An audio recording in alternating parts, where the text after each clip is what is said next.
All right, guys, welcome to the Hunter's Quest podcast. This is your host, Hunter McWaters. And today I have a really cool show for you, a little bit different, another kind of a little bit outside the box show, but very interesting conversation. And one of my favorite ones I've recorded probably to this point. So a couple weeks back, I did a podcast with Timothy Alberino.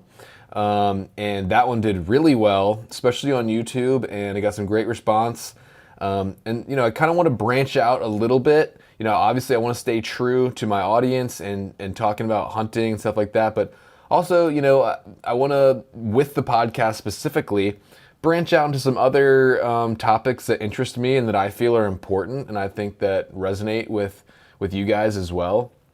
Whether they be, alternate history or, some fringe biblical topics or just even some more just kind of conservative topics that I find interesting. I kind of want to branch into those just to, I feel it's important to use what small platform I have to bring light to things that I think are important and just interest me. So I hope you guys enjoy.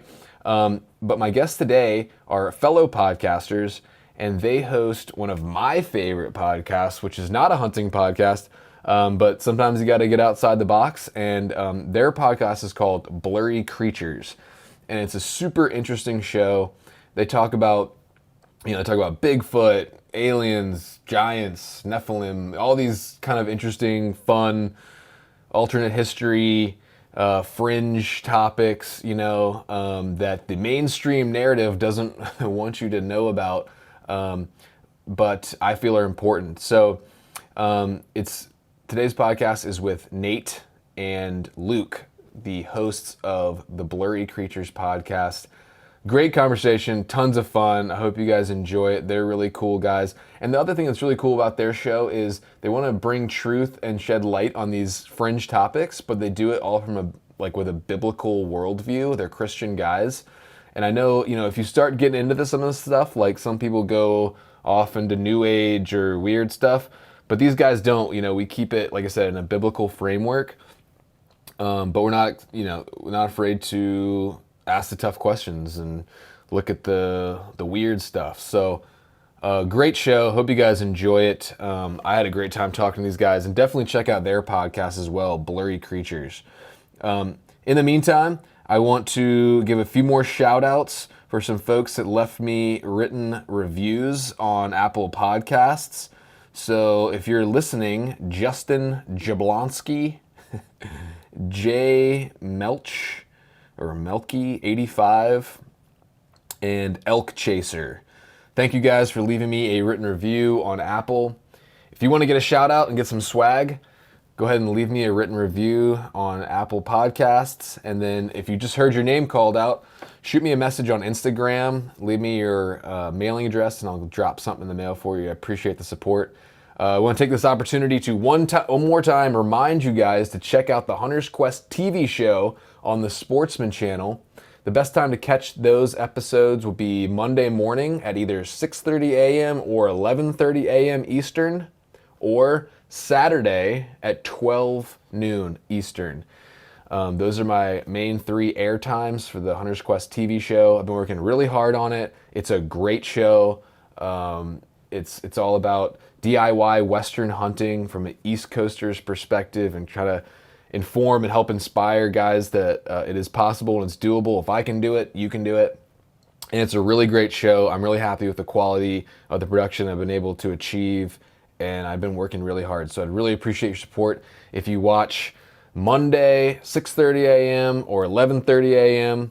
Eastern Time, or 12 noon on Saturday on the Sportsman channel. You can get Sportsman on Roku or Fubo or satellite or cable.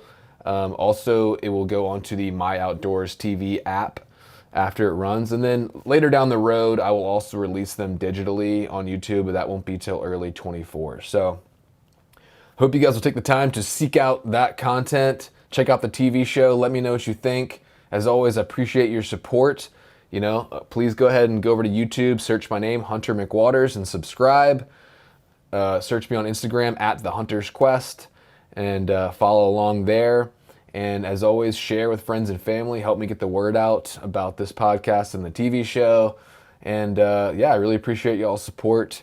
And enjoy this episode with the Blurry Bros. All right, see you on the next one.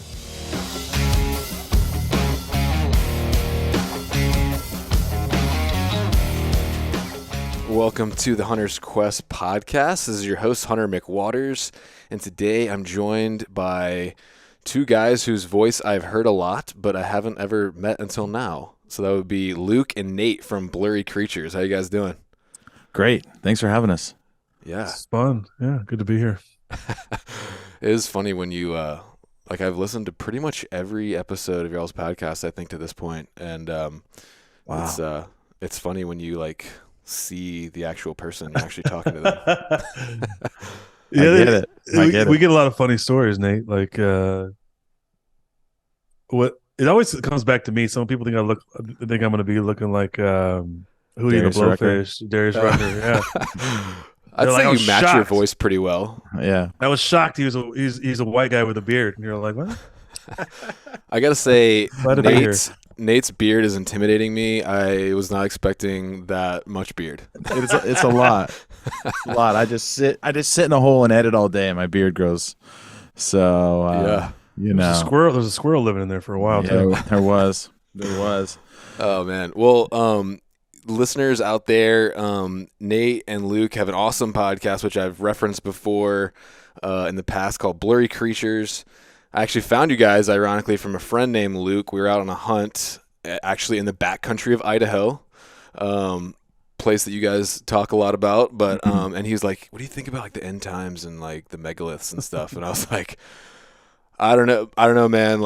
I don't really think about it. I just try to be good with God and then just not worry about it because it can be a deep dark hole for me. Especially if I start going down the prepper route and I don't know where to stop." So I kind of don't go too far down that rabbit hole, but I love what you guys do because you tackle a lot of issues that the church doesn't want to tackle, but you do it through a biblical framework instead of a new agey or weird witchcrafty stuff. But you talk about supernatural stuff, and for a long time I felt like one of the main reasons you see so many people in our generation leaving the church and going after new age and witchcraft and stuff like that is because they know there's a supernatural, they know there's spiritual experiences, or however you want to frame it, but they go into 90% of churches, maybe not 90, but somewhere along there, and they don't see the supernatural, so then they start looking elsewhere. So appreciate what you guys are doing. Yeah, and I think that's kind of why we started the podcast, because we felt the similar. There were all these conversations that weren't being had, and instead of just doing a lot of searching and diving on and on, I thought let's just document it. Let's just document our journey, and it very much is a journey podcast, and I think we didn't realize kind of some of the roads it would take us. But if you really want to know, and you really want to take one show leads to another, and one road goes down to another trail, and you're like, oh man, I didn't think this was going to be here, but here it is. I guess let's walk down it. Yeah. And it gets strange, but it's helped a lot of people. And I think the beauty of a podcast is it's just two people, and you can take a lot of people with you on that journey. And there's not a lot of people that can say no or stop you from doing that, right? You're not going to get fired, and you're not going to get censored. You're like, hey, this is where it's going. And I think a lot of the church is afraid of these topics because people might leave, or people might call you crazy, or say you're lying, or whatever it is they do. And there's just so many hands in the pot of a church and an organization that a podcast just doesn't have to deal with. So it's been really helpful for us to not have any of that system to kind of censor us. For sure. And you talked about it being a journey, and it really, people say that all the time, but if you go back to y'all's early episodes, I love Luke was I feel like Luke was so skeptical in the beginning. Didn't even want to I don't know, Bigfoot, I don't know. And then because I was the same way. I was like, okay, maybe there's some kind of giant ape we haven't discovered yet, maybe, but this other stuff, no way. And going through the whole podcast library with you guys. It's like now I'm like nothing's impossible, bro. You and me both. Listen, I think I think it's healthy to have a healthy amount of skepticism. For sure.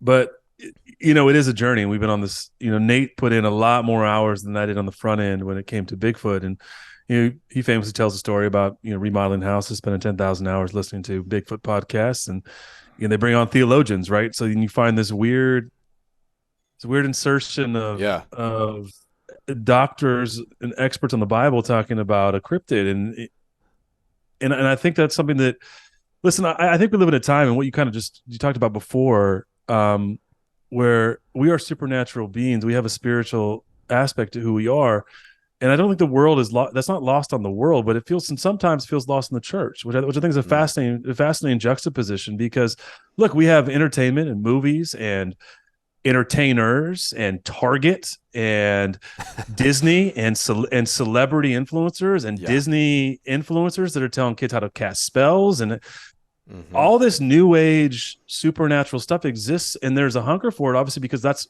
wired. We're hardwired for this, right? And the world's providing an answer. And yet I think oftentimes, and I've said this a ton on the podcast, but the Christianity and our faith, if you call yourself a Christian, is very much supernatural. Like we talk about a virgin birth. We talk about God incarnate. We talk about a resurrected Messiah.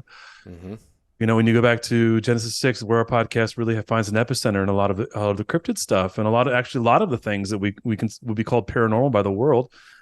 And it's a very, very, very, very supernatural. In fact, the ancients never had a delineation. It was always very much intertwined with the physical. Right. And so I think in some ways our modern church is lagging behind. Now, that's not to make a condemnation or a broad brush, but I think a lot of it's uncomfortable because we live in a post-enlightenment, very academic, scientific method, empirical paradigm. And some of these things are hard to measure. But, back to your original thought there, I think one of the things that one of my heroes in this process is Dr. Michael Heiser, who we lost this year. And one of the things he said was so impactful to me, I think it was our episode 34. And this thing he repeated a lot, his mantra a lot, was that if just one of these encounters is true, then it breaks the paradigm, and you have to expand your paradigm to encompass this. And I think that's across the board. And I think we, more than ever in the day and time we live in, Hunter, we see the Senate and House committees talking about UAPs or UFOs. We have still thousands upon thousands of sightings of this gigantic ape cryptid in the United States and across the world, right? In Bigfoot. And then you have everything in between, from sort of the niche, let's say the niche cryptids, like a dogman or a goatman, but these things continue to happen. And so if that happens to you personally, how do you rationalize that, or how do you contextualize that? And so I think what we were trying to do, really I think in some ways for our own understanding, and also because people came along, was to try to say, hey, we're Christians. We want to contextualize this through the biblical lens, understand this through our faith. Is our faith, will it stand up? Does it hold up to some of these things that seemingly, in some ways, would seem to be like, an antithesis or counter to our faith? And yet here we are. If you go back and look at the writings of Moses, you look at the things in the Old Testament, and you go, man, there was crazy things happening, from flying serpents to, angelic progeny in the Nephilim, and so there's a basis for it, and we're just trying to talk about those things because I think it matters, and I think people have an interest for it, obviously to do, because mainstream now is talking about it, and they're marketed to our children and to the adults that there are ways to interact with this thing, this realm. And you have shows like Ancient Aliens that are there you go, Nate. 20 episodes in, and people are starting to. I mean, every time I'm at a barbecue now, and someone asks me what I do, I'm surprised, and I start telling them a little bit what I do, and they go, I love Ancient Aliens, and they get into it, and they really do believe a lot of the lies of Ancient Aliens, right. Stuff that Mike Heiser blew holes through, right? That a lot of that, which is in a nutshell, that aliens created humans, or is that basically what's? Yeah, Sitchin's work and all that stuff. Yeah. It's it was. You're a music guy. You remember the band Guar? Yeah. Dude, remember yeah. Remember their backstory? They accidentally created the human race by having sex with chimps. I don't remember them. That was their backstory. Oh, really? Dude, I remember Guar played in Chico. Dude, That was they like were an in 80s college. Oh my gosh. Okay. Anyway, Yeah. Guar. That's a weird rabbit hole. But Guar. Yeah. But yeah. So I mean, I'm the same way. Like since I've kind of gone on this journey with you guys, and I had Alberino on the podcast, and that thing like blew up.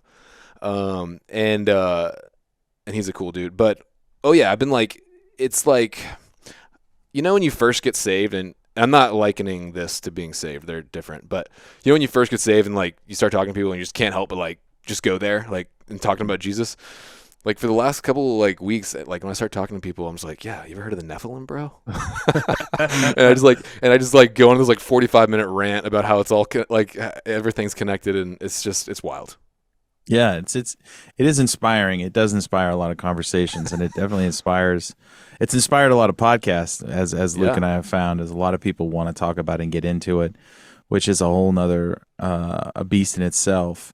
But yeah, I mean, if you've seen something weird, or you've had some sort of demonic experience, or you've heard of a supernatural story and you're curious, then like Luke said earlier, our faith should be able to stand side by side with these weird experiences, and there shouldn't be this separation of like, oh, this challenges my faith, because like we've heard 1,000 times on our show that, once this alien reveal, this UFO, they tell us exactly what the narrative is, it's going to crush a lot of people's faith, because, they never could include some of these things in their paradigm. So it's going to be really challenging for them. Well, how do I believe in Christ in this biblical story and all this alien stuff that's going on? And it's going to be hard for a lot of people. But if they've been listening to shows like ours, I don't think it's going to be difficult at all. The difficult thing is going to be like, okay, what is true going on right now versus, I think these things are happening, but what's deception, what's a psyop, and what's actually going on? That's more like what we tackle. It's not, we don't sit around and debate if these things are happening. We're just trying to give people context of like, okay, they are happening. What are they? Are they, what is a demon? Is it all demonic? Well, it is demonic, but it's more complex than that. Mm-hmm. There are creatures. There are entities. There is a hierarchy of darkness, and it's not just. And there's a hierarchy of angelic beings too, and all that comes with these two kingdoms. Yeah, basically, that's what the biblical story really is. It's a war between these two kingdoms, and I don't know where the church went different in communicating that to its followers and people who read the Bible. It's like somewhere along the line we got off track, and people just like went to sleep about how it starts with this war. It starts with these characters, and then we sort of edited them out of the story, and then a lot of people got confused. And so I think Luke and I just talking about this, we've been surprised about how many people's faith have been reinvigorated because we just decided to include the characters in the story and not be afraid to talk about it. And so we've kind of had a little bit of an interesting niche, and it's kind of grown, and it's become something that we never thought would get as big as it has. And it's sometimes there's growing pains where you're just like trying to keep up. Like I just finished a long day of editing and putting out this week's episode. So you get really into these rabbit holes, and sometimes you don't know what to think. You're like, man. And people send us a lot of stuff, and they ask us our opinions on it, and we're just two dudes, so we don't always know. We don't have the answers. We're looking as much as you are. We got ideas though, Nate. We got ideas. Yeah. Luke's got movie quotes. That's for sure. A lot of this is Orange County, right? No, but I think back to the ancient aliens things is an important point. Is that this show at this time has hundreds and hundreds of millions of views, right? And what I think is fascinating about that is that it really is just kind of a twist on the truth, right? Mm. You have these aliens showing up and teaching humans about civilization and technology, right? Which all of this exists in the biblical narrative. If you look at Genesis 6 and Watchers and think about extraterrestrials, I mean, this is what we kind of do sometimes is talk about semantics, right? Yeah. Like, technically speaking, and I'm sure Tim talked about this because this is where, Tim lives in this space, and it's found in his, the way that he has theorized and explains a lot of this, I think is is super compelling, and we loved him, and For we're going sure. to Peru with Tim at the end of this month. I know, I'm jealous. So, but I think that's interesting, right? Because technically, the angelic race, angels, they are not of Earth. They would be, by definition, extraterrestrial. I'm sure Tim went through this, but I think that's fascinating, right? Because Totally. there's a hunger for understanding, but there's also this, which is no accident. There is this disposition against Christianity. And so when you provide an answer that includes this stuff and sort of the Hollywood alien thing, it's very, very, very close to what we find in the text. It just is anti-Christian, right? And in some ways, in many ways, it's the Sumerian and the Babylonian religion, right? Where the serpent is now the creator God, now Yahweh. And so you have, it's old. Deceptions are as old as they get. And I think you put Graham Hancock in this same bucket, because Graham has a ton of things he's super right about, but when you get to the Bible, he hates the Bible. He can't do giants, and he can't do the Bible. He hates it passionately, and it's like, dude, you're on this. You're talking about these, enlightened beings, these travelers that come and teach technology and teach, civilization. You're like, dude, this is the Watchers of Gen 6. This is an expose on one Enoch. Like these are things that were very much believed by the ancients that read the text culturally as well. Culturally, yes. And so, and as Nate said earlier, one of the things I loved about Heiser, in Dr. Michael Heiser, and we talk about him probably way too much, but he's literally one of the dudes that just trailblazed this entire thing, is he poked all the holes in this with the Anunnaki and all the things in ancient aliens, and said, none of this is true, right? Because not even in the actual Utaritic and Sumerian and Babylonian, all these ancient civilizations, they ever have these beings coming from their planet, or this was all very much a almost an L. Ron Hubbard type expose on what these people wanted to believe about, but not actually what any of the cuneiform or the tablets or the inscriptions actually said. So I think it's interesting, right? And I think maybe that's some of why what Nate and I are doing is resonating, and we don't want to toot our own horn ever or pat us in the back, but because there's a hunger for this, obviously, with hundreds of millions of people watching Ancient Aliens. If you're a Christian, like how do you put this, within the fences of your faith? And we're saying expand your fences, expand your, as Jesus said, it's a wineskins, right? You can't put new wine into old wineskins. And I know that can sound sacrilegious. I don't mean that in any way when he's talking about his message in the gospel, but the idea there is a paradigm, right? You have to increase your paradigm. You have to expand it in order to, and guess what, man? It's all there.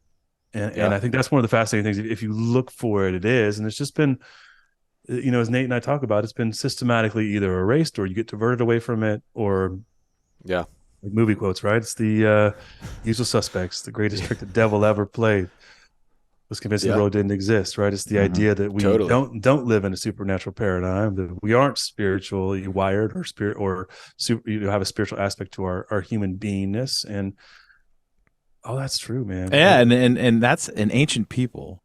They didn't have this agnostic kind of mentality. That's maybe the most dangerous lie there is that there is no devil, because just like with an addiction, like the first step to stopping an addiction is to recognize you have a problem. If you can't recognize that evil and demonic influence is real, how can you address it? Yeah. Mm-hmm. And ancient people all believed in God. It's just who's God? My God versus your God. There wasn't a belief problem that we have now. And I think that's a lot of the dueling narratives, right? And you look in the Old Testament, and that's what you see. You see these wars happening, and I think a lot of modern people are afraid of that, because they think that if they start going down those rabbit holes, wait a minute, there's more than just God and angels and humans. Yeah, there's a lot more, and you can't be afraid of that. And we don't have a lot of it's not. The Bible doesn't give us a lot of detail on this stuff. That's why there's a lot of speculation and people talking about it, because the Bible's like more of a highlight reel of important things that happen to help you understand, what's going on and what's coming next. And there's all these years of people, major biblical characters, doing things that we don't know what they're doing. And Moses wasn't keeping a journal. 40 years in the wilderness, being like, today we didn't really do anything. Sat around, my sandals were dusty, right? I mean, that's really how it went. Right. And the Bible will say things crazy, like, well, and then they killed this giant, and they kept rolling on, and then modern people are like, wait, a giant? Okay, where did the giants come from? Right. Is that just a metaphor? They actually were killing giants, and you're like, yeah, they did a lot, actually. And the writers didn't assume that people, thousands of years later would be highly skeptical. Right. So they didn't take the time to explain, all the lead up like we would need today, Right. We said this a lot on our show. Like, it's like if you and I were having a conversation, I said, hey, man, text me after the show. We're not going to spend the next 30 minutes explaining what a text message is. Right. But, 100 years ago, no one would know what you're talking about. And then 100 years from now, no one will know what you're talking about. Just right now, we know what a text message is. And I think you have to think about that and think the same way when you're reading the Bible, is that there's terms that are dropped and they just keep rolling. Yeah. And even just like Genesis 6, where kind of it all starts, when you read it, it's so brief and kind of quick. I think a lot of people, they're able to kind of mentally just like skip past that and just like ignore it. Because I did that a little bit myself, or kind of be like, oh, that's weird. I wonder what that means. And keep going, because it's just so brief, but it's so important when you dig in there. Yeah, I love it. So I also think one other point, Nate. I think it's interesting. I've been thinking about this lately. Is that I think that this whole environment that we're talking about is pretty uniquely Western and first world as well, right? Because one of the things we talked about, we had an episode on miracles. I think it was fascinating. We talked about with Dr. Craig Keener, is that it's different in the developing world, right? Sub-Saharan Africa, for example, most everyone there has a very supernatural paradigm, right? You've got witch doctors that do X, Y, Z, and you have these territorial spirits, and you have these gods that is to get rural, and even in more rural places in South America. And so it's fascinating to me that just this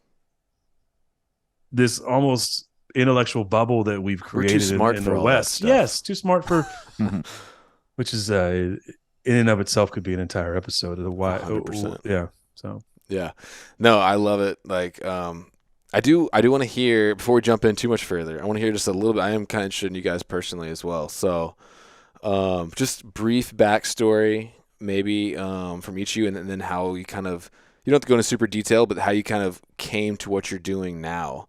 And maybe start with Luke, and then how you got connected with Nate, and how you guys kind of started this whole journey. Yeah, Nate and I actually know of each other and probably hung out in the same places since the early 2000s. We're both from California, Northern California. Nate went to SLO, San Luis Obispo, went to Chico State, and we had anywhere near Weed, California. It's all south of Weed, but so I had basketball. I spent a little time in Weed, California, back in my music days. Weed's like northeast, like kind of. There's not a lot there, man. There's a studio there that Sylvia Massey, the producer, have you heard of her, Nate? Yeah. I recorded an EP at her studio and spent like 2 weeks in Weed, California. Yeah, that's funny. There's not a lot there. It was a pretty good diner, if I remember, but that was like late 90s. When I was there in high school. Anyway, I diverge. Funny name. Yeah. They sell a lot of merch in Weed, that's for sure. That's true. It's true. So we've known. I had a friend that played in his band. Nate will tell you a story about being in music for the time that he was, and but you fast forward, we had mutual crossover friends and bands that I was friends with and even went on tour with, not as a touring musician, but just they brought me along as a knucklehead to run security or just hang out or whatever. It was when there was a scene, right? Early 2000s, there was the whole emo scene. Yeah. Kids still wanted to have bands. They weren't just making lock electronic music. Oh, it goes like this. Girl jeans. Oh yeah. Girl jeans and thrift store shirts, right? But I both being California kids, I came to Nashville in 2013, and Nate was already here. I know that, and we connected over Twitter of all things. Talking about Bigfoot, and I think we've been friends, so we were kind of in some ways kind of back and forth following. I actually hit a podcast previous to this one that he did with a friend of ours, Matt McDonald, who had a band as well, and I was actually on the podcast at one point. So we had these points of connection. And then before Blurry Creatures, I had a podcast with my brother. It was a sports variety show called Sports Related, and we did really well, but we retired it for some political reasons. And Gotcha. um, And I guess I gotta ask for my audience's sake, who's your brother? oh man, Jordan Rogers. Good Yeah. answer. Good Yeah, we answer. did a podcast together. So he's SEC Network now. So he's SEC Nation. That's part of the reason we no longer had a podcast. ESPN redid his deal, and they wanted Okay. wanted to convince us to do what they wanted us to do, kind of have creative control. And Yeah. it was right in the middle of a lot of controversial things that we did not want to promote or talk about, including the whole Colin Kaepernick thing. So we were like, let's just retire. We'll just retire it. And so funny enough, and it was 2020, and I had given up on doing New Year's resolutions for a long time because you always fail at them. So I just started writing like, here's some goals for the 2020. And That's better. one was I wanted to do another podcast, and I had an idea for a podcast that I wanted to do, and on my own, and I kind of started doing that. And then I tweeted something about Bigfoot, or Nate did. I can't remember how it went. And so he replied to my tweet on Bigfoot, because I always loved finding Bigfoot. Kind of poked fun at it because I never found anything. Right. But I love the show so much so that like I think for like 10 years my mom has previous to this had bought me like a Bigfoot mug or shirt for my stocking, at Christmas.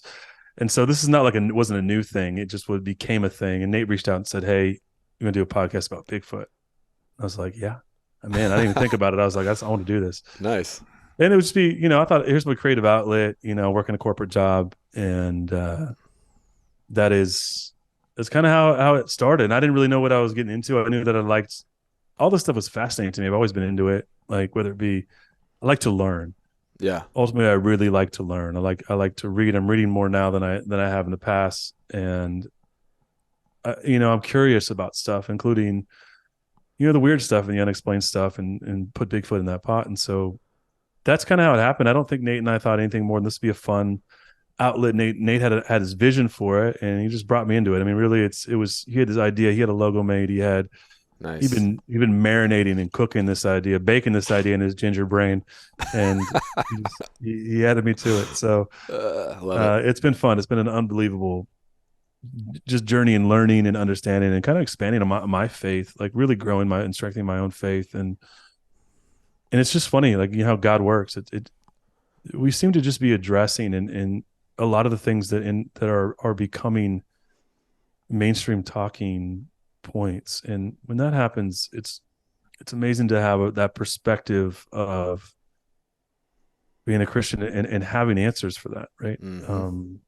Better answers, as we say on the podcast sometimes. So I'll defer to Nate now, but that's really cool. my story. Yeah. Yeah, I mean, I try not to hit all the things that Luke already said, but You shouldn't have had me go first. That's the problem. I have a pretty good memory, a decent memory of what you just said. I'll try. But yeah, I grew up in Northern California, Sacramento area. Started, playing in local bands in high school. Went to San Luis Obispo, started a band. Did that for about almost a decade. What was your band? What band were you in? I was in a band called Sherwood. Oh, okay. And nice. We were kind of like if punk rock had a high school, we were like freshmen. We made it, we got in, but we weren't a big deal, but we weren't not a deal. We were kind of, and we never really could make a living doing it because every dollar went right back in. We had to constantly tour to make any money. Yeah. And it's a tough life. Yeah, it was a tough life. We got as big as like 500-600 cap rooms. It was pretty cool. I mean, we got to go to a bunch of countries, and I got to travel a lot as a young kid and see a lot of things and live out a dream that I had since I was just a young kid going to see Christian bands play and, packed out little like BW. Go see Carmen and Michael W. Smith, just little Nate. And I wanted to be in a band, and I sort of was like the Rudy Rudiger of musicians. I taught myself how to sing and play, and cool. And just sang in my car for years. And then all of a sudden I was on stage singing, and then we got to play some cool events. We got to play like Lollapalooza and Summerfest and some of these bigger places. We got to go to the UK and 3 or 4 times, and went to Japan, and it was nuts. It was a really wild experience. Got to rub shoulders with a lot of my heroes in the music business. A lot of bands I grew up idolizing. I was talking to backstage, and I was just like, "This is crazy, man. I used to love your, you're the reason I'm here right now." And they're like, "Oh, that's weird," and but eventually, you kind of saw those guys' careers kind of die out, and then your career kind of dies out, and then nobody really goes forever. And well, some dudes do, but you know what I mean? It's like it's really rare for a band to continue to make great music, and great records, and most of them are just living off of that one album. Yeah, if they're still going. It's a really tough business and a weird business, but it is. So left the music business, was in my 30s, and just all of a sudden found myself being alone after not being alone for a decade, and so podcasts kind of filled the void. So, and then I just didn't know what to listen to, but I wasn't really looking for.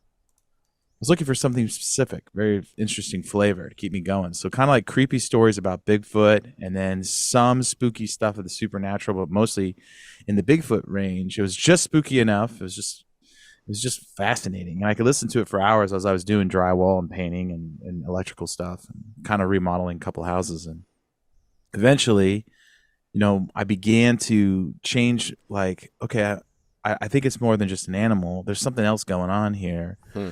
And man, these stories are weird and bizarre. And then, all my Christian faith began to finally come to the surface of when people started saying, well, this could be a product of Genesis 6 rebellion. And I was like, wait. What? And I had been involved in like Campus Crusade and Young Life. I worked at a camp, ironically called Mount Hermon. I was in and out of all these different spheres of Christianity, toured a lot of Christian bands. We'd have a lot of debates backstage about all kinds of stuff, right? I couldn't escape my faith, even if I wanted to. It was just right there, and I was always around Christians and different types of Christians and groups. And so this was just so new to me. But it answered so many questions that all these people had my whole life. In these debates and these questions, I had friends losing their faith because they couldn't understand why God would do this and that. Right. And I never really had great explanations. I just didn't lose my faith. But I always thought, that's a good point. I don't know. I don't know why God did that. I don't know why these things happened. But Genesis 6 and these theologians started to answer like, oh, well, maybe Bigfoot's related to this. But, this not only solves this Bigfoot itch, it also helps me understand some of my deeper issues with my own faith, like things that I have a hard time believing or understanding. And so that was the moment I was like, okay, got to do a podcast about this, because if I'm not alone here, there's a lot of people out there that probably have the same issues that I have, and the same problems, or the same just roadblocks. And this might be able to help them. If it helps me, if nothing else, it'll just be fun to document the journey. So then 2019 had the logo designed, and it was a good 6 months of just kind of waiting, because I knew in the band world, like, you don't just launch because you want to launch. You wait for it to be the right time, and you do it the right way. And I'm glad I did. And I feel like God I remember when Luke said yes, it was like I had a feeling like Luke was supposed to do it with me, and it just felt like something that God sort of put us together. And I don't really think, we kind of knew each other, but we didn't, so it was good. I think in some ways it's good to start a creative project. Sometimes starting a creative project with your best friend is the worst thing you can do, because you know each other too well. But we were very respectful of each other, his time, my time, and it helped us get the thing rolling. We didn't flake on each other. We were like serious about it. Okay, I said I'm going to do this. I'm going to do this. And as you know, a podcast is a weird, strange marriage, and it's a 5-year journey if you ever make it, right? Yeah. You're ever gonna, and a lot of people just get into it like, oh, I'll just talk to my. But Luke was serious about it, and I was serious about it, and it was a great recipe, and I think that we had all the things in place to sort of launch out, and the logo and the website and all that other stuff. But I think there was a little bit of a chemistry there that we had, and for sure started talking to some guys that were kind of underground theologians. Some people knew them. They had some books, maybe some movies, DVDs and stuff. But I think we kind of put all this 80s alien, UFO, Stranger Things-esque into a Christian kind of boat, or DeLorean actually, and just kind of shoot it out there. And we're kind of blown away. We don't take ourselves too serious, but we We try to have fun. Yeah. But the topics are really serious. That's kind of the long-winded history of the podcast and kind of how it came to be. But it was a lot of weight. Then we're kids of the '80s, Nate. So it has an '80s flair to it. Which how old are you guys? 42. Okay. 41. Yeah. Okay. I'm 36, so I made it just into the 80s, 87. So good to have you. Glad to have you on You're here. No, but yeah, I mean, you guys do a great job, and I think definitely it feels like the Lord has His hand on the project, and it's had really big reach. So that's really cool, and something you guys always do when you have a guest on is you ask what their thoughts on Bigfoot are. And, yeah. So Hunter, let's turn the tables here. Why not? Okay, we're all podcasters. Okay. I like it. This is not Blurry Creatures, but welcome to the show. We'd love to hear your thoughts on Bigfoot. We hear from most people. There's only been a few people as we go down through the annals. There's only been a few people that have had no thoughts. Yeah. First one that comes to mind is Tim Mackey. Love Tim. Bible Project. Tim's a great guy. No thoughts. Who else? There was a couple other, Nate. Today, the Miracle episode Craig guy, Keener he was had kind of no like, thoughts either. Hey, Craig was like, I don't know, man. I'm a professor at a seminary. Don't ask me hard questions. We've only had maybe 2 or 3 guys that are just like, I don't know. No, and I was gonna ask you guys, but I'll answer, I guess, too. But because this started off, and it still very much is a backcountry hunting podcast, right? Yeah. But I kind of really inspired by a lot of stuff you guys were doing. I was like, this stuff needs to be talked about, and I have a tiny platform, but I feel like I should use whatever platform I have to kind of expose some of this stuff and talk about it. And I just find it super interesting. And it's my podcast, so why not?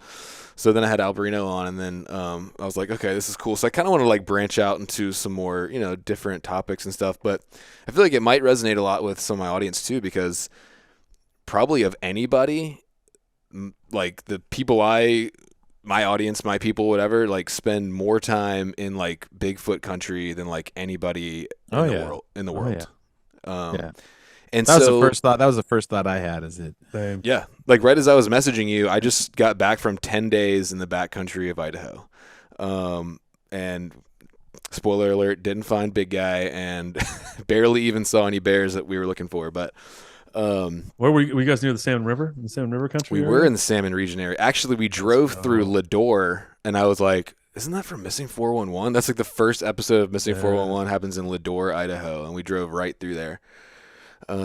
So we were like in there, and me and my buddy, he's the same guy who introduced me to y'all's podcast. So we were like listening to like episodes like on the car ride, like freaking ourselves out, like we're gonna get walk into a portal or something and just vanish.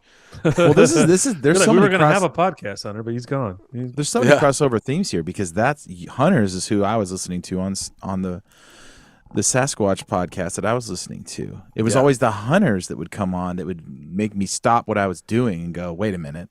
Yeah, this guy's been in the woods his whole life, and he's having this experience. So there is this weird crossover, and then missing 411, like you said. I mean, hunters should know the stuff's out there, and if you don't even know what you're looking for, you're never going to have an experience, because that's kind of how Sasquatch is. It's like he could be right there, and you're not even thinking about it, right? Or the little people. No, but like seriously, like glad you brought that up. I was just like, are they looking at me? Like, am I acting well in their forest? Like, do you leave them a gift? No, but that was a good episode. But what was I gonna say? Oh yeah, I was just thinking. I was like, because at first I was kind of like, there's no way a giant animal like that could be in America and like we wouldn't have seen it. But then I started thinking, like, for example, in Idaho, you have one wilderness area that's 2 million acres of wilderness. It's the largest continuous wilderness in the lower 48. It's called the Frank Church River of No Return Wilderness. And I was thinking, okay, so backcountry hunters, we're probably in the top 1% of the American population of people who spend like lots of time in these very remote areas. And even probably the top only 5 to 10% of that 1% really goes really deep and stays for a really long time.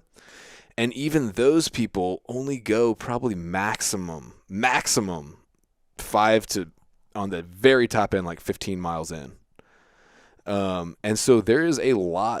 So we're just scratching the surface is all I'm trying to say. So I do think it is possible So you're saying 99% of hunters don't get 20 miles into the wilderness? Yeah.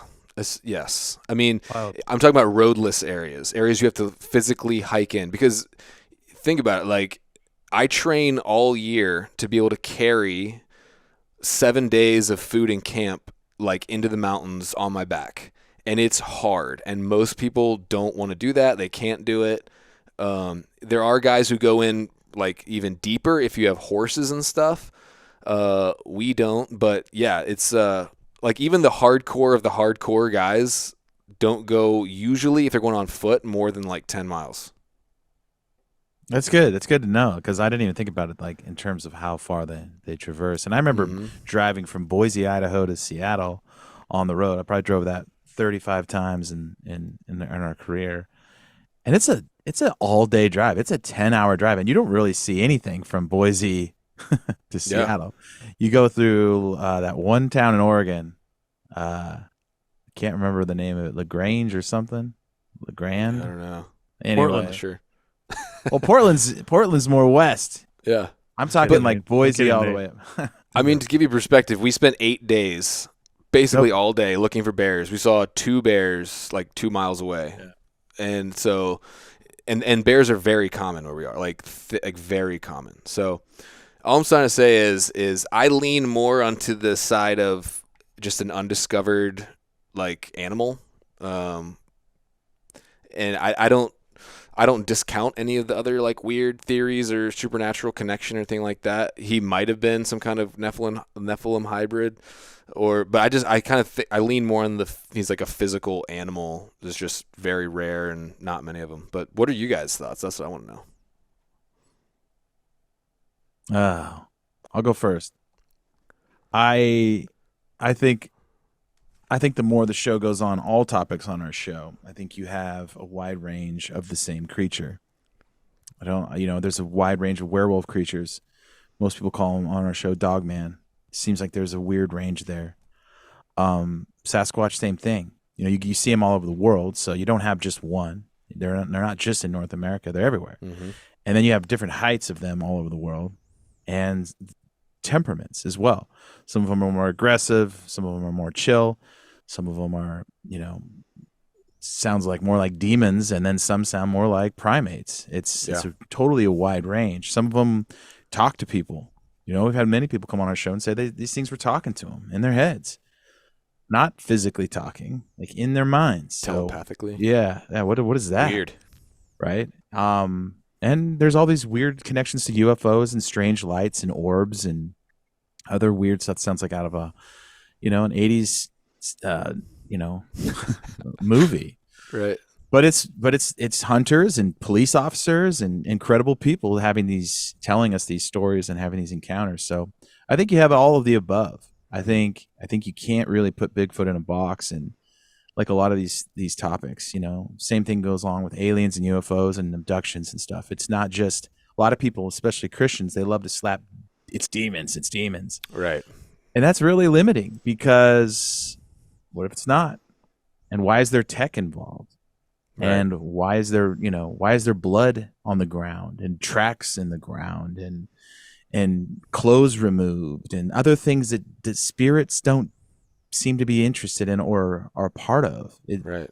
And you have to expand your paradigm a little bit, and you have to include the possibility that, even when it just comes to Sasquatch, that there could be some that aren't from here, and there could be some that are from here. I don't know. But yeah, you don't want to make it angry. That's what I know. For sure. Don't make it angry. Luke, what do you think, man? Yeah, I'm with Nate. I think there's too much weird stuff around it to be just an animal. Like, you don't. The thing I would say is if you were just to categorically put it next to another animal, like a grizzly bear or a wolf or anything you find in the forest, you don't have the same kind of stories surrounding encounters with those, what we consider to be wildlife that they do with Bigfoot. It's always there's enough weird there. And this is really where the Bigfoot community diverges, right? You have these two roads, and one is it's this offshoot Gigantopithecus. It's this undiscovered North American primate, but it's also all over the world, as Nate said. But then there's the woo camp, right? And I think it's meant to sound a little weird, but there's enough weird encounters with this creature disappearing, as Nate said, orbs, UFOs. And as he also said, I think very important is that there's a physicality, right? Even though they can't drag one out of the woods, there leaves footprints and breaks trees, and sometimes it tips over trailers, and sometimes it does crazy stuff, and also sometimes there's a benevolent Bigfoot, which is really fascinating. Do you want to buy the stories that it saves kids from drowning? Or some of the missing 411 stuff is very fascinating, how these kids end up missing and then they show up 7-9 miles from where they disappeared, something they couldn't have actually trekked. And they say, well, I spent the night with this bear creature. Like, that doesn't make any sense. How's that happen? Weird. Right? But there's something to that. And I don't know where it's like anything else until you pull it out of the forest and put it in a cage and put it on the freak show and put it on tour. We don't really know, but I don't know that you can do that. That's the thing maybe I've come to. I don't know that you could do that. I don't know that you can pull it out of the forest. And that's an interesting paradigm. You kind of have to be like, what does that mean? And I don't know. I mean, as long as in as many of these sightings as we have on an annual basis across the country, and you can look this up, it's online. You can actually figure out to the number more or less what happens annually. No one's pulled a body, right? And I know there's more elusive creatures that are sighted less. They pull bodies out of the woods. But I think there's just something there weird there. So that's true. I tend to be on the. I mean, we can get remote, and I guess the counter argument with that is they discover new animals all the time. Sure. Not this big. Yeah. Not unless you're in the ocean and it's some depth that we can't get to. Yeah. And no dead remains or anything like that. Yeah. And so terrestrially speaking, on land. That's true. It's a tough one. It's a tough one to say that it just keeps on, eluding us. I mean, it is. Not with the amount of sightings. That's the thing. If we had 3 sightings a year, across the country, maybe it's just there aren't very many, and they're just. It just seems to happen too much. So, I don't know. I that's kind of where I land, is that it's a, it could be a yes and. There's something else going on there. But there's some physicality there. As Nate said, the alien thing, right? Yeah. There's physicality there too, right? It's not demonic, or it's not a manifestation if an F-18 can lock onto it and they crash from time to time. That is not supernatural in the sense of being able to crash. That is physical. And this is very much an Alberino thing. Tim is to the extreme. Everything is very physical. Yeah. Very physical and all very rational in the sense of you can fly there. You can go there. I'm not there. And I love Tim to death. I'm not quite there yet. But if we're talking about, if I'm bringing back to Bigfoot, there's enough weird stuff around it where I think there's something going on here. And then you go to Skinwalker Ranch, my last thing. And the ranchers, not the Bigelows and not the new owners that have a TV show, but the ranchers that were cattle ranching there have a story of seeing what they describe as a portal opening up above the ranch and a Bigfoot type creature stepping out of it. These are cattle ranchers. This is not somebody who bought it and working with the government on black projects or trying to do studies or trying to create a TV show. These are just people that are trying to raise their cattle, and the cattle keep getting killed and weird stuff keeps happening, and they end up selling the ranch because of it. This is what they say they see. And probably wouldn't say that because they would be looked at as weirdos or something. Yeah, I mean, this is like Marlboro Man, dude. You're not going to talk about that, right? I mean, this is you gotta smoke your cigs and take the cattle out. No, but I don't. There's something very odd happening, and I tend to think that perhaps, as Genesis 6:4 says, that all flesh was corrupted. And then you take a look at what happens in the conquest of Joshua and God's passing judgment on the giant clans. Wiping out all their animals too. It's really interesting. That's so wild, man. Why is that happening? Yeah. Yes. And I think it can go back to there was a lot of weird stuff that went on, and perhaps this is a remnant, and that's probably more likely where I kind of land. And it's been a journey, Hunter. Because it's not where I was in 2020, me too. Bro. Like if you had jumped to the end and told me some of the stuff that I would be saying right now, I'd be like, no, what are you talking about? But yeah, I mean that whole stuff with the whole genocide of the tribes, it makes so much sense. And just to give people context who are listening who don't know what we're talking about, in the Bible, God commands these entire races, including animals, to be devoted to destruction. And some people have said maybe they were using dark arts to actually shapeshift into animals and escape somehow, which sounds crazy, but I think there's hybridizing. Yeah. Right? That's the other thing, because we talk about this on the show, Hunter. There's like a lot of mythological creatures that are part human and part animal. Yeah. And then it's interesting what God does too, right? It's like leave the Moabites alone, push the Canaanites out, but these other ones wipe them out, wipe them out, wipe them out, wipe them out. And you go, what's?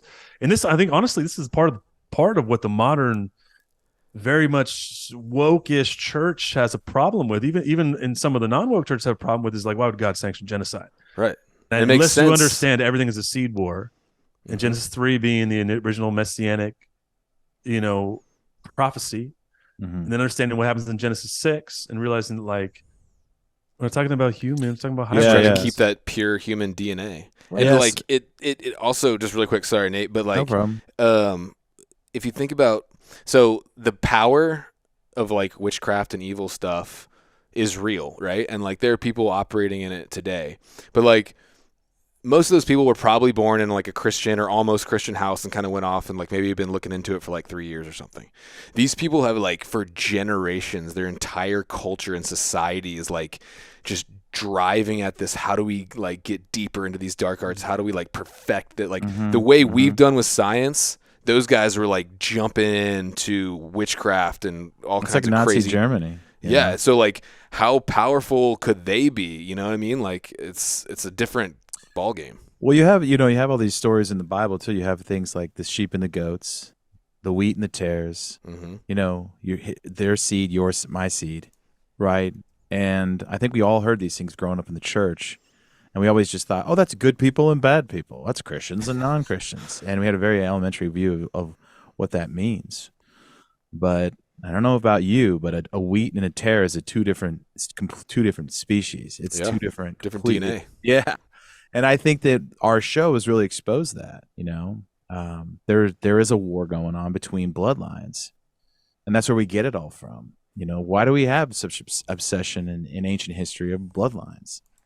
And it doesn't make any sense if we're all humans. Why is Jesus' lineage outlined? If we're all human beings and Jesus was born a human, why does it even matter where he comes from? Well, it did matter because, and talk about Noah's Ark and to Adam. Yeah, I'd go all the way back to Adam. Yeah. Why is God selecting certain animals and putting them on a boat and then taking a specific human and doing it? And Noah being perfect in his generations. Yeah.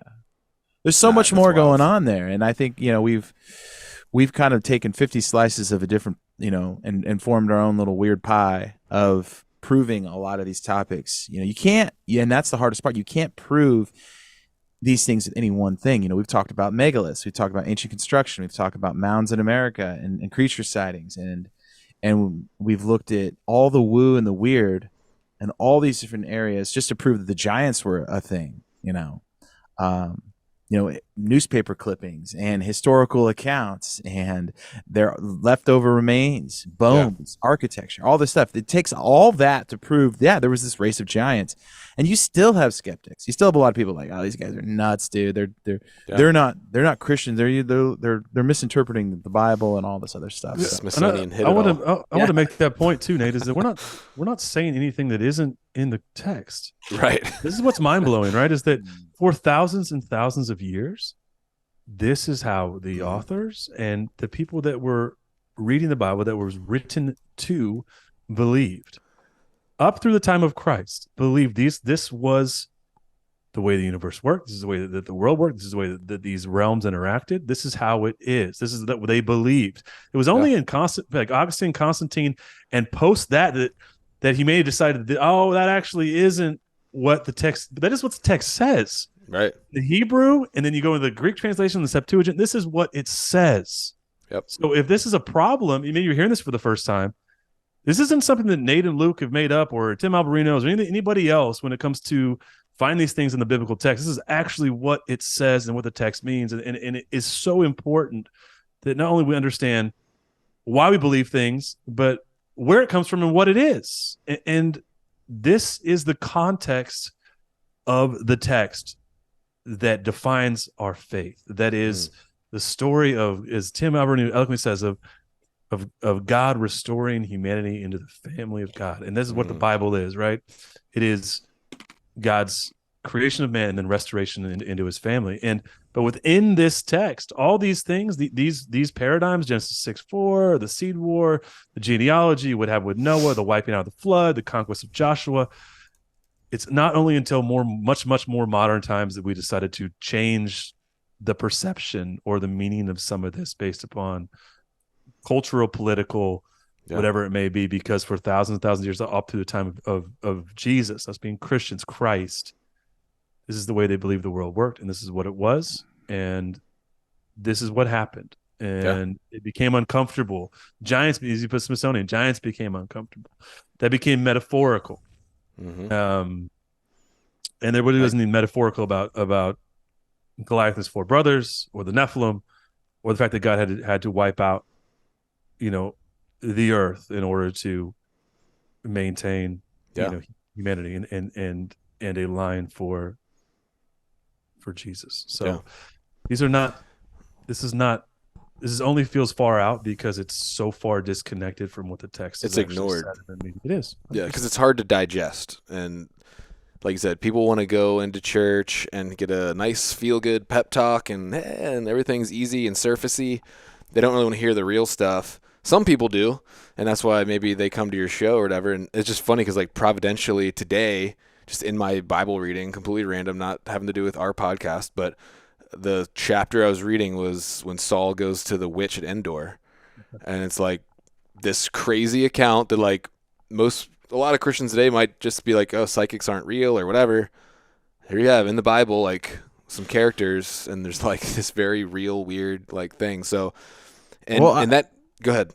Well, I was going to say, like, I almost put this out the other day. Like, in the Bible, ancient people, they believed in conspiracy theories. They believed in government narratives. They believed in ghost stories. These are all, and you could prove that in the Bible, right? They thought Jesus walking on the water. They thought it was a ghost. So they were telling ghost stories around the fire at night. The government said, "Oh no, go get the body and tell them something else happened." So there's the government narrative. There's psyops happening in the Garden of Eden. Oh well, God didn't say this. He said that. So you have all these things that are happening today that some people think that are just like, oh, don't think that way because then you're just some right-wing crazy guy. It's like, no, right. Psyops, government narratives. It's not a modern phenomenon, right, Nate? These are all old, very old. Yeah. Very old. And so they intentionally want you to look like that crazy right-wing freak. Exactly. Well, the CIA has said that. Essentially, they coined the term conspiracy theory in order to essentially squash the counter narrative, or the truth, what they would call counter narrative, but the actual truth, right? In favor of their preferred narrative. Well, it reminds me of Back to the Future, right? When Biff takes the time machine, there's a skewed alternate 1985, right? And I think that you had people kind of always believing that there is a psyop going on. There is this weird stuff happening, and then all of a sudden we skewed it to this post-enlightenment academic, everything's rationally explained reality. And now people, because of things like the internet and God's just working in the hearts of people and trying to give more truth to people, we're coming back into this supernatural way of seeing the world, because more and more people are having experiences with creatures like Bigfoot, aliens. People are seeing UFOs. You can take your cell phone right now, go outside and film it at 120 frames per second. And in a couple minutes, we brought a guy on, and you can catch UFOs going because they fly outside of the human frames per second. And so we brought a guy on and said anyone can film a UFO right now in their backyard with just their phone, because now phones can capture things that our eyes couldn't see for thousands of years, but now we're there. So technology is catching up to the supernatural, so to speak. And so this podcast is becoming more and more relevant because people are having these experiences, but that skewed alternate 1985, so to speak, I think we're kind of coming out of it, and we're coming into the age of transhumanism, and people are starting to go, wait a minute, AI is taking over, things are happening that sound a lot like the original rebellion in the golden age and the pre-flood world, when you had the height of technology and humans were sort of caught in between these realms.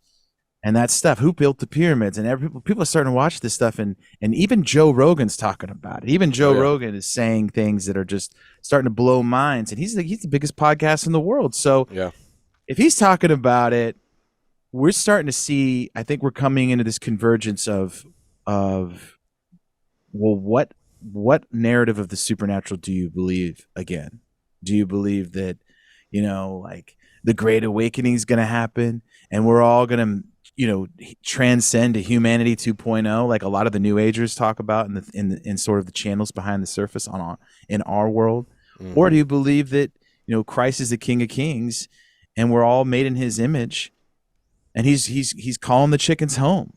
So I think you're going to have these dueling narratives, and you're going to have a lot of people deceived when I think eventually, whatever they're ramping up with this UFO narrative kind of comes down. Sorry, that was a lot in one little rant, but we see all these things happening at the one, and it seems to be funneling. Humans are being corralled, the narrative's being pushed on us, and I think Luke and I have a heart to tell Christians, like, hey, embrace the weird because it's here, and it's only getting hotter. I mean, weirder. Dude, the whole like wokeism thing, which I can easily draw a line to, like these narratives you're talking about and stuff.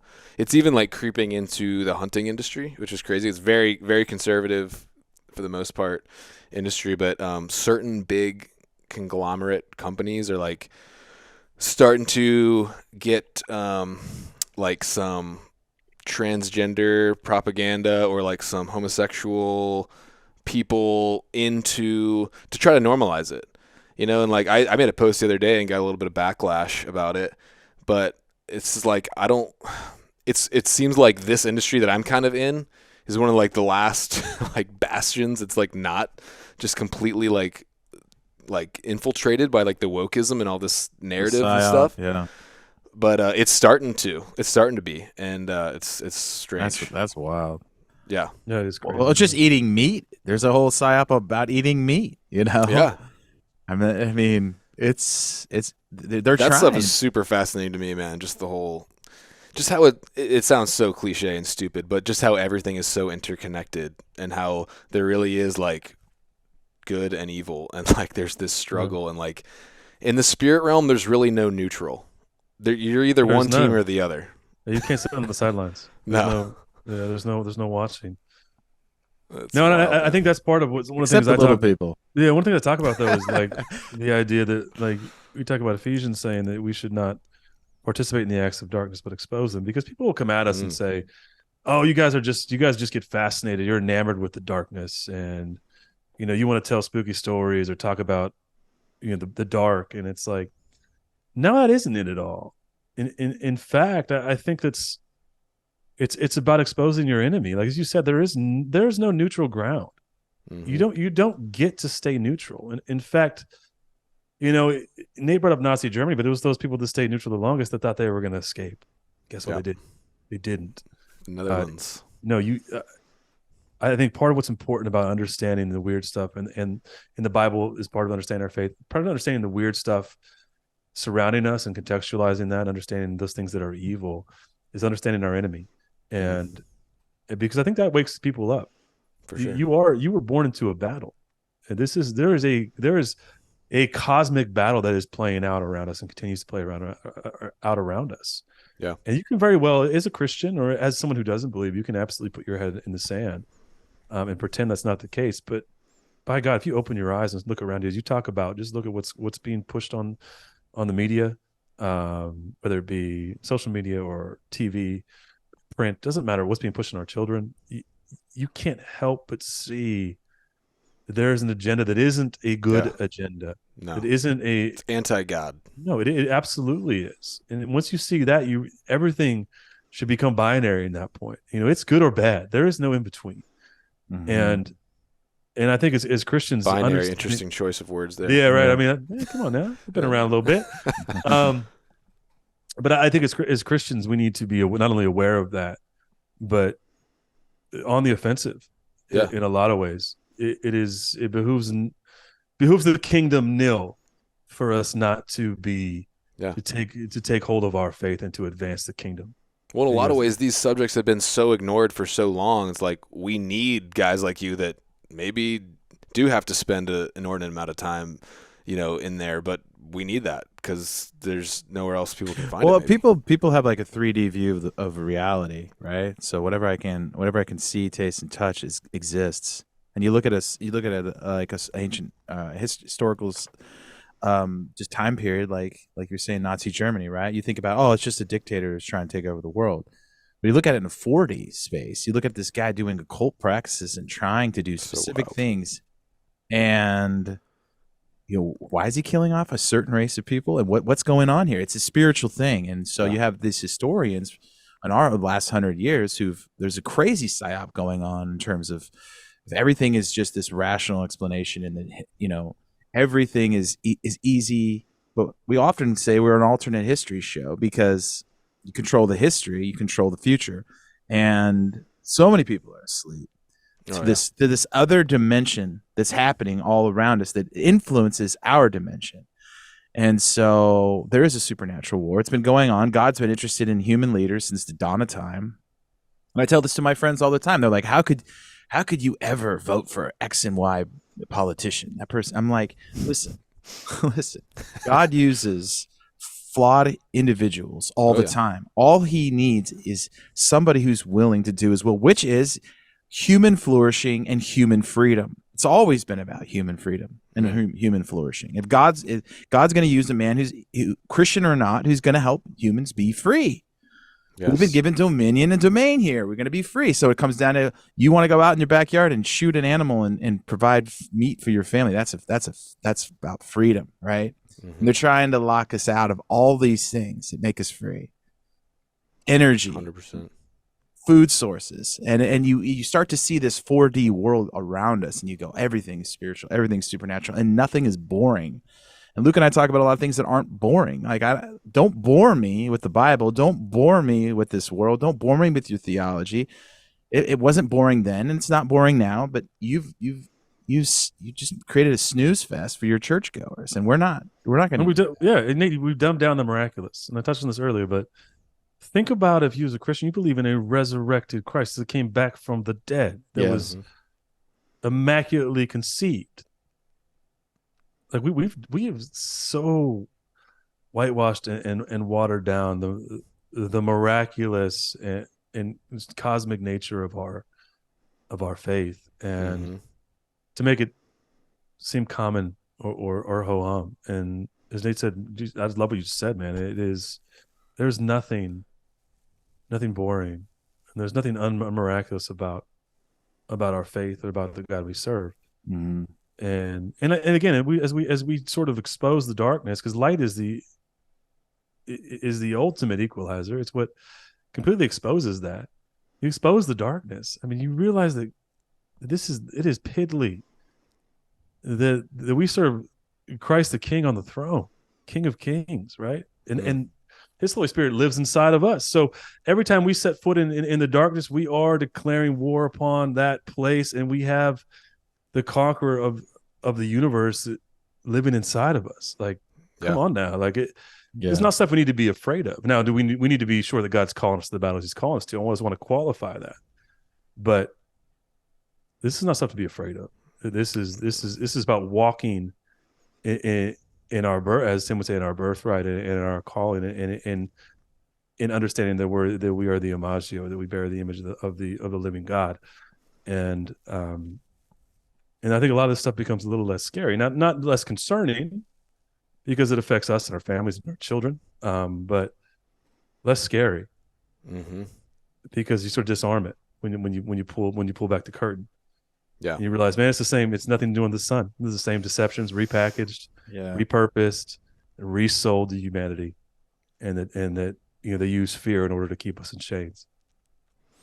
Yeah, 100%. Yeah, I mean, I remember when I first, especially when you start getting into, like you said, like the psyops and just governments, and how some of the institutions, like in our own government even, are, I don't know, to put it lightly, compromised, I guess, or you could even say evil. And it's hard because, like you said, I love America, and I'm patriotic, but at the same time, it's like, and you go into the Smithsonian, and I live in DC basically, so you go into the Smithsonian and they present evolution as stone cold fact. Like, every sign in there's a statue of Darwin in there, and it's easy to get kind of discouraged. But then I kind of felt like the Lord saying to me, like, what makes America great is not the powers and the government, because they are in many cases, not always, but in many cases corrupt. But what makes America great is the people of America, and that's, we the people. And I think the majority of Americans are still good people, and even the ones that might be a little misguided. But all that to say, like, how do you guys, given that you do spend quite a bit of time dealing with these really heavy topics and stuff, and maybe we can, we're coming up on over an hour here, so I want to respect y'all's time. How do you guys stay positive, stay not too bogged down by all this heavy stuff you have to deal with? I mean, I have kids, so that always helps. We run around and we play help. games, and my kids ask me to do a lot of blurry questions though, and but like, it's weird. I'll be doing this all day long and getting in these rabbit holes, and then I have my kid coming in. He's like, "Dad, let's go for a bike ride, or let's go swimming." That's awesome. Let's catch a squirrel, or let's go find some turtles at the park. So it's like, next time you catch a squirrel, try eating it. They're delicious. You do not eat Merle. They have a pet squirrel. My kids. Oh, yes. My kids have a pet squirrel, so he's outside now. He just comes and goes on his own, but he's friendly to. But what I'm saying is, like, having kids is helpful because you got to get back into that childlike wonder, For sure. And you want to protect their innocence, and you kind of go like, God, I don't know, a lot more prayer, a lot more just like, God, you're right here, and I feel overwhelmed, I feel afraid, I feel confused. A lot more conversations with God, and I think that's helpful. And I think all the ancient, stories of they had their moments. They were bored, they were walking around the wilderness, they were confused. I don't think that any Christian that God used, or any person, ever knew exactly what God was doing. They had an inclination, but they didn't know. Like, I don't think Noah knew anything really. I think he knew. He didn't know how the water was coming. He didn't know when the water was coming. He didn't know necessarily why the water was coming, but he had an inclination, like, oh, the water's coming, I need to do this thing. And he probably struggled. Yeah. Probably mentally it was hard for him. Like, he's building this thing. He's in year 50 building a boat, and he's probably just like pissed and angry and confused. His wife's like, well, you're still building this thing? God's not going to, Yeah. Usually faith is like a Kleenex box. You don't get the next step till you pull the first one out. Yeah. I just think we're human beings having a human experience, and it's not pretty all the time. And, Luke and I are we get grumpy like anybody else, and we're trying to slog through this stuff. And I just think what it really has done for me is just made me realize, like, I'm just another guy with my own problems and my own desires and my own things all mixed up into this human body. I'm a spiritual being in this human body, and I'm doing my best. And I just need to talk to you more about it, because my tendency is to bottle it up, deal with it internally, and then it comes out in weird ways. But the more I just open up and say, God, I know you're here in the middle of this. I'm struggling with this. I'm thinking this. I need your help, and I don't understand why. And I think that's just all I've done more because of the show. And I think that's all we can do, really, is try to have more of a deeper relationship with our Creator. And that's a good word. And I think He wants to hear from us. And I really think that I think God cares about every little thing in our lives, even the silly stuff. And I think that's what's been cool about the show is I've realized that, all people in the Bible had a hard time. There was no one that had an easy road. And in those hard times, we learn and we grow a lot. So that's where 100%. That's where I'm at, man. I like that. Yeah, I was echo Nate. I mean, it's about having a practice, right? It's like anything else. It's I think the more that you expose what's going on, I think some of it can become overwhelming in some ways. But I think it's about getting back grounded and understanding, who you are, and who you are is who God says you are. And that's a small thing, but a very important thing. And just making that time and that practice, the time that you spend to recharge when you're alone. It's just you Make that time to connect with God. And I think honestly, my eyes have been opened in the same way that a lot of people on this journey have been, and understand there's a lot, as Nate would say, that there's a lot of 4D chess going on around us. And I think the more you see that, the more you can intentionally pray and ask and be in prayer about the things that are happening around you, to your family, to the people you love, to your neighbors, people you don't know. I mean, it becomes a lot more evident. And I feel like there's a greater responsibility in some ways put on us because of sort of the gifts we've been given, the places that we've been able to go with this, and the people we've been able to talk to. And so I don't know. I think if you don't continually plug in with God, I think, I don't know how, just as anybody, walking through the times that we live in, and this is probably not unlike a lot of people live in the Roman Empire and had bad things happen. And said, I don't want to make it sound like we do live in a unique time, but it's not unique to, as we talked about, to the cosmic battle of good and evil that's happening around us, right? So, like Nate said, it's like spending time with my son. I have an 11-month-old son and my wife, nice. and I think the more that you become awake to the things that are happening around you, the more that your eyes, maybe you wake up, your eyes are open. I think it's so important and helpful to reassess your own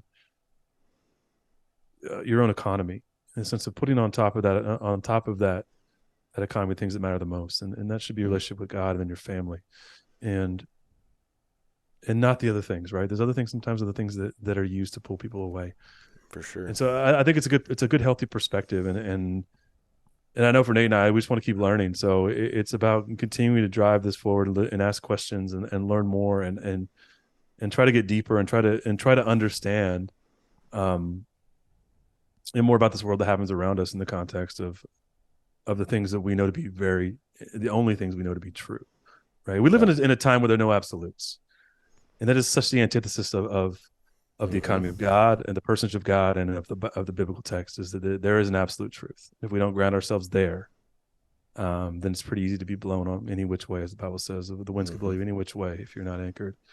So that's been my thing, is being anchored. And honestly, the other thing is being grateful.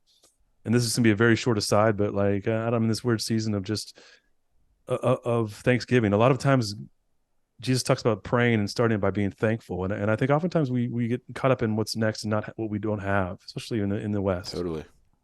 But I've been in this few months of reflection on being grateful for what's been given and what I do have, what's been given to me, and again in the economy, our own personal economies, it's the things that matter most, and so that's an amazing way to not have FOMO, to not be to be content and to really appreciate your Father for the good gifts He's given you, is to recount those things you're grateful for.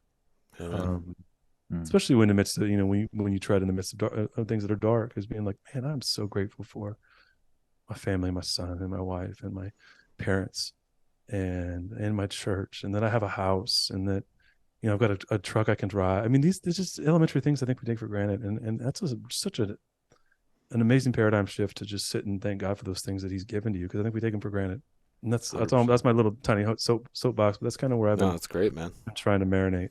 So yeah, that's awesome. Well, yeah, he's a good father, and so that's where we can find our hope, and He's not going to leave us out in the cold, getting tortured by a dog man, I don't think. That's right. But anyway, guys, man, I could talk to you guys for hours, but I want to respect y'all's time and let you get to those families, help you disconnect, and I'm going to do the same. So it's great having you guys. I really appreciate y'all's time. Thanks, Hunter. You have a great name. Oh, thanks, man. It's like my destiny, man. Yeah, you could backup catcher for an MLB team. Backup catcher, bullpen catcher. Yeah, that's all I get. Backup catcher. You could be a third baseman in the 80s. You're still playing every 3 days. So that's pretty good. Yeah. Host of a hunting TV show. Or host. I like that. I think we got to go there. Yeah. No, I mean, I was saying, if you weren't a hunter, you could have been a baseball player. No problem. I could see that. Dude, I could see you could be like an urgent news guy. Like, let's go to Hunter McWaters there on the scene. What do you see? I almost kind of went down that path when I was at CBN, but yeah. Anyway, Well, it's good Yeah. catching up with you guys. That wasn't a dig. I like. No. I just love those. I love those MLB names. They're always like.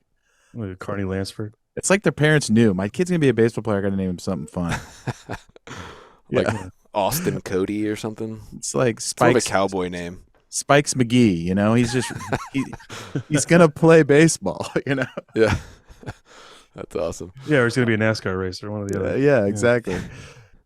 Cool. It's just- Well, thanks, man. This was Yeah. fun. Thank you Yeah. guys. I appreciate y'all. Let's go elk hunting. As long Dude. as we have a shot, man. Do you guys hunt at all? I like to eat meat. I like to buy. Same. I like a lot the of bird after- hunting. I've been trying to get someone to take me elk hunting because I love to eat Okay. elk. Well, So, Luke, I have a Montana General Rifle elk tag this year that I'm going to try to fill, and I was going to try to actually go to Bozeman and meet up with Alberino while I'm out there. gotta do Maybe we should that. just have a blurry elk fest. That'd be amazing. Dude. That sounds good to me. That sounds. Do you live awesome. anywhere near Montana? Oh, you live in Tennessee. We're in Tennessee. Yeah. Yeah. Okay. But I go to Montana at least. Well, I try to go at least once a year to go fishing. So I'll be there in September. We do know a few portals between Tennessee and Montana, though. Oh, so. Montana. Yeah, we'll hop in the old portal. Yeah. Yeah. We'll go to Mound City. We'll see you there. Yeah. Are you going? Do you want to go elk hunting? Do you actually want to kill an elk, or you want to see a UFO abduct an elk and do experiments on it? That's weird. Well, Both. I mean, yes, and Well, I'm doing another elk hunt in New Mexico, which Okay. is heard that's like, awesome down there a too. blurry Yeah. type area and very good elk hunting. What's your favorite Right. meat? Blacktail, Sitka blacktail from Alaska. Really? It's those deer have never even seen a farm or a GMO crop, like a pesticide, nothing. They live and die their entire lives and only eat natural stuff, and the meat is just amazing. Oh, Really? yeah. Besides, Yeah. and what about American meat? Well, that's Alaska, so it's still American, but What I mean? North Well, of you're traditionally like this- Russian. but lower okay. 48, yeah. Traditionally Russian. I mean, to be honest, they're all good, really. Mule deer is good. They're all good. Elk's good. Antelope is really good. I don't know. They're all good. I don't really have a favorite, to be honest. Moose. I have never actually had moose, but I've heard good things. Yeah. The thing is, if you That's care for, that's more of a Canada. yeah, we do have a surprising number. Like when we were in Idaho, we saw a insane amount of moose sign everywhere, like everywhere. We do have a pretty good population of moose in the lower 48. It's a different subspecies of the Alaskan moose, but pretty much any meat, if you handle it properly and cook it properly, is good. I've never had a bad meat. Would you eat a Sasquatch burger? Probably. If I'll eat anything if it's cooked, to be honest, but and some things if they're raw. But I have started asking, because that is an interesting question. If it's an interesting thought experiment that I've been asking a lot of my guests lately is, if you saw Bigfoot, would you shoot it?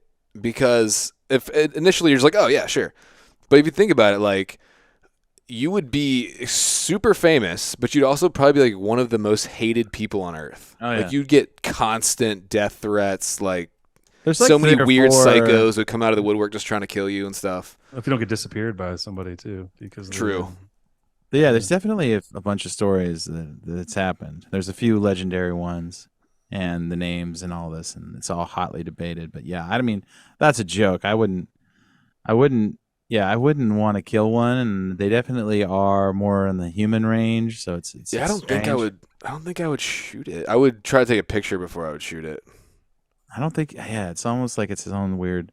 I'm just curious about types of meat because I know that they're coming after the meat sources, and I'm like, I'm going to have to become a hunter here eventually because it's going to be like the Underground Railroad. You just like people passing meat middle of the night, dropping meat off at people's houses and running steaks.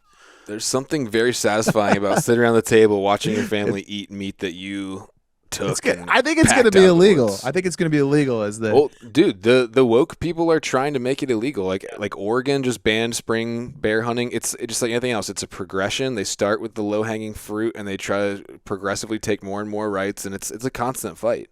Yeah. Dude, Nate, you're gonna get stopped and they're gonna say, "You smuggling meat in your shorts?" Yeah. Oh yeah.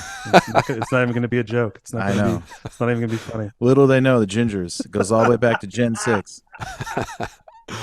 Oh my goodness. Good stuff. You idiot. Oh, gingers. Oh well, No, we that's we like to hilarious. digress as well. Speaking of, and that is stay classy, San Diego. Yeah. Yeah. But there are stories of guys shooting them, and then like the government comes and takes them. Allegedly. Oh yeah, yeah. There's been a couple where like a couple Yeah. hunters have taken them. One guy shot one, a legendary story. He shot it's like a mom and a couple, and then he shot. I think he shot a juvenile one, stashed it under a tree, came back later and it was gone. Oh man. Tried to go back and pack it out later in the middle of the night because he was afraid that he was going to get stopped. And there's some weird stories of hunters killing them. Well, Game and Fish would almost certainly take it because there's been like in Texas they have all these free ranging like exotic species, and one guy just recently killed like a red stag, which is like from I don't even know some other country that was escaped a ranch, and it was on national forest in Texas, and they confiscated it because there was no red stag season in that. So they would definitely take it. But fortunately, I've always have like high powered lenses and huge cameras with me anytime I'm hunting back there, so I'll just reach for that instead of the rifle if I ever see them. Well, this is like shoot a few pictures. It's a video. Video. There you go. Yeah, I mean Thermount. the tech's catching up. That's for sure. My brother's a hunter. That's why I say that, because when I was getting into Bigfoot back in 2012, he hotly just debated me about this stuff. Like, Yeah. I think hunters are some of the most open and closed-minded. It's a really mixed bunch of hunters because they're the pros. I'm out there. I know everything. Yeah. There's no Sasquatch. It's like, well, you don't know what you're not. You don't even know to look for a thing out there. Yeah. Yeah. You could have passed it so many times and have no clue. It's sand right there. Mm-hmm. Some people are looking at them and they don't even see it. I mean, I've seen photos and people send them all the time, and you look at it for 5 minutes, and finally you're like, okay, I think I see something there. I think I see some eyes. But imagine that happened in real life. They blend in so well. But anyway, we could talk all day long about it. I just think it's funny. Well, thanks. It is. Yeah. Thanks you guys. Hunter Yeah. McWaters. Appreciate you guys. Veronica soon. Corningstone, Hunter McWaters on the scene. On the Sports. Yeah, and you could start a little like you're out in the woods and you start your own little like news show out in the middle of the woods. I'm Hunter McWaters and I'm out here. Yeah. Panda Watch. Smells like Bigfoot's. Yeah, it could be Actually like a quoted TikTok sensation. You're the only news reporter in the middle of Wyoming. Smells like Indian food. Yeah. A used diaper filled with Indian Yeah, food. that's right. Love that movie. Yeah, All right. All right. Well, Thanks, man. thank you times. guys. Thanks, Hunter.